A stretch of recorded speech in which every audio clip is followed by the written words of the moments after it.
kambini kwa semaji. Kambini safi sana kichana. Nashukuru saizi kidogo niko live Kacha kutokea. Mitaa hii ndugu yangu. Mwanangu sidati.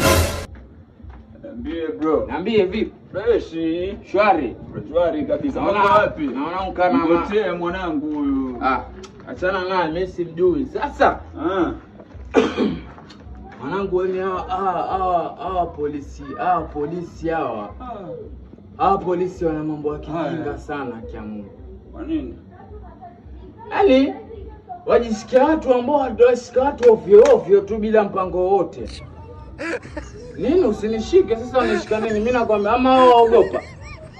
Polisi mimi mwanangu akia Mungu ningekuwa na uwezo ningekuwa naweza kuwafanyia. Siogopi lakini angalia mazungumzo mazingira gani? Ungenyamaza. Wewe acha kuogopa, utakuwa muoga mpaka lini wewe?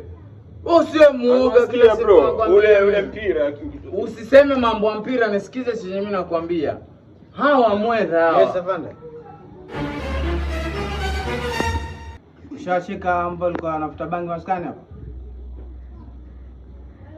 Sawa. Kuna mmoja pia anakuletea. Sasa sikia bro. Ngoja. Nimekuambia. Hii serikali yetu ya Kenya nafaa tujumuike nao, tufanye nao kazi. Kwa sababu wewe kijana unadharau sana. Unatukana polisi wewe. Ngoja polisi. Unatukana polisi. Mimi nilikuwa nasema. Twende. Mbona kuniambia? Nimekuambia.